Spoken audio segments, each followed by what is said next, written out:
तो दोस्तों शुरू कर दिया आज की इंफ्रा न्यूज। पहली खबर जो आ रही है वो है मुंबई के मेट्रो लाइन 6 से रिलेटेड, जहां पर आरए फॉरेस्ट के अंदर फिर से एनवायरमेंटलिस्ट ने कुछ एक्टिविटीज करना शुरू कर दी है। तो दोस्तों आपको पता होगा मुंबई मेट्रो लाइन थी तकरीबन 2 साल से डिले इसलिए चल रही थी क्योंकि यहाँ पर कुछ एक्टिविस्ट और उसके अंदर कुछ सेलिब्रिटीज भी थे। उन्होंने आकर कहा था कि यहाँ पर कार शेड नहीं बनना चाहिए, जिसकी वजह से one of the most important metro line जो बन रही थी उसे 2 साल की डिले का सामना करना पड़ा। और अब फिर से कुछ एक्टिविस्ट आसिफ खोरेजिया, तस्नीम शेख, ये कुछ ऐसे लोग हैं जिन्होंने ये कहा है कि कुछ जो कंस्ट्रक्शन मटेरियल है वो यहाँ पर स्टोर किया जा रहा है और ये एनवायरनमेंट को नुकसान पहुंचाएगा, ऐसा इनका कहना है। इसके वजह से यहाँ पर इश्यूज क्रिएट किए जा रहे हैं। अब देखते हैं गवर्नमेंट इसके साथ में कैसे डील करती है। ऑलरेडी इसकी वजह से जो है थाउजेंड्स ऑफ करोड़ का नुकसान हो चुका है मुंबई को। अब देखते हैं कैसे इस वाले सिचुएशन को डील किया जाएगा। अगली खबर दोस्तों जा रही है इंडिया और ईरान के बीच में हो रहे एक इंपॉर्टेंट लॉन्ग टर्म डील से रिलेटेड, जहां पर डेवलपमेंट ऑफ 4 बाहर पोर्ट्स ये पेनफुली स्लो नेगोशिएशंस के बाद में फाइनली जो है पक्का किया जा सकता है और प्रोबेबली इलेक्शन के बाद में हमें ये देखने मिलेगा। यहाँ पर एक high level delegation Indian ministers की गई थी। वैसे यहाँ पर ईरान की सिचुएशन जो है काइंड ऑफ जियोपॉलिटिकली इंपॉर्टेंट हमारे लिए है, लेकिन यहाँ पर कुछ इश्यूज भी है। इसके हिसाब से जो है कम से कम बड़े डीलिंग्स जो है इंडिया के साथ में होना जरूरी है। अब इसको बहुत समय तो लग गया, लेकिन होपफुली हमें जो है इलेक्शन के बाद में ये डीलिंग्स कंप्लीट होते हुए नजर आएगी। अगली खबर दोस्तों जो आ रही है वो है देश के इंफ्रास्ट्रक्चर को एक्सपोर्ट करने से रिलेटेड, जहां पर गवर्नमेंट ने एक टारगेट रखा है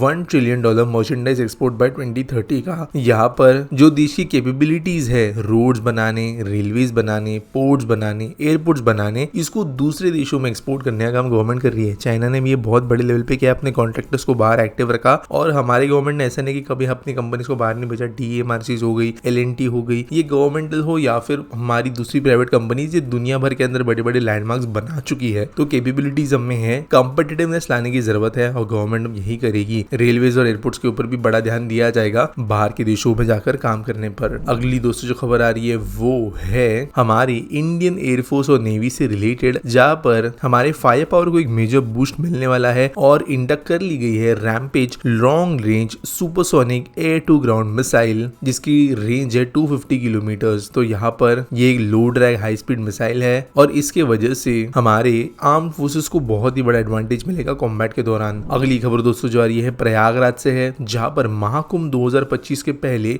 2 नए 5 स्टार होटल्स और 2 हेरिटेज होटल्स हमें यहाँ पर ओपन अप होते हुए नजर आएंगे। तो दोस्तों महाकुंभ की वजह से बहुत ज्यादा डेवलपमेंट प्रयागराज में वैसे हो ही रही थी। गवर्नमेंट काफी प्रोजेक्ट जो है यहाँ पर बना रही है, लेकिन प्राइवेट प्रोजेक्ट्स के अंदर भी जो है हमें इंपॉर्टेंट अपग्रेड देखने मिल रहे हैं। 2 हेरिटेज बिल्डिंग्स थी प्रयागराज के अंदर जिनको गवर्नमेंट ने इन प्रिंसिपल अप्रूवल दिया था। इसके ऊपर अभी काम जो है कुछ कंपनीज कर रही है और इनको as luxurious hotels and staying places के तौर पे डेवलप किया गया है। अगली खबर दोस्तों जो आ रही है वो है हमारे इलेक्ट्रॉनिक्स कंपोनेंट मैन्युफैक्चरिंग से रिलेटेड, जब गवर्नमेंट इस स्कीम के अंतर्गत और ज्यादा इन्वेस्टमेंट करेगी। तो दोस्तों यहाँ पर लोकल वैल्यू एडिशन जो है अभी 18 से 20% हो गया है, यानी जो इलेक्ट्रॉनिक्स है उनमें एक्चुअली जो proper made in India component है वो 18 to 20% है। इसको गवर्नमेंट चाहती है कुछ सालों में ही 38 to 40% तक ले आया जा सके और इसके लिए गवर्नमेंट जो इन्वेस्टमेंट्स कर रही है उसको बढ़ाने का सोच रही है। यहाँ पर ऑब्जेक्टिव ये है कि आइडेंटिफाई किए है टॉप 5 आइटम जैसे कि PCBs के अंदर लगने वाले कई कंपोनेंट्स और इनको जो है गवर्नमेंट ज्यादा प्रमोट करेगी इंडिया में ही बनने के लिए। अगली खबर दोस्तों ये भारतीय रेलवे से, जहाँ पर हो सकता है कि हमें जुलाई के महीने से वंदे भारत मेट्रो के ट्रायल्स होते हुए नजर आए। तो दोस्तों आप जब जानते हो वंदे मेट्रो जो है वो छोटे डिस्टेंसेस में सिटीज को कनेक्ट करने के हिसाब से डिजाइन की गई है और रेलवे ऑफिशियल्स ने कुछ रूट्स पे डिसाइड किए हैं इस ट्रेन को इस्तेमाल करने के लिए। लखनऊ कानपुर, आगरा मथुरा, दिल्ली रेवाड़ी, भुवनेश्वर बालासोर, तिरुपति, चेन्नई और एग्जिस्टिंग ट्रैक्स के ऊपर इनको चलाया जाएगा। टेस्टिंग होगी जुलाई में, जिसके बाद में हमें कुछ चेंजेस भी नजर आ सकते हैं, अपडेट्स भी मिल सकते हैं और बाद में इनको लोगों की सर्विस के लिए ओपन अप कर दिया जाएगा। अगली खबर दोस्तों आ रही है वो है वर्सुस इंडिया लिमिटेड से, जो कि पार्ट है UP based refractory vehicle versus group से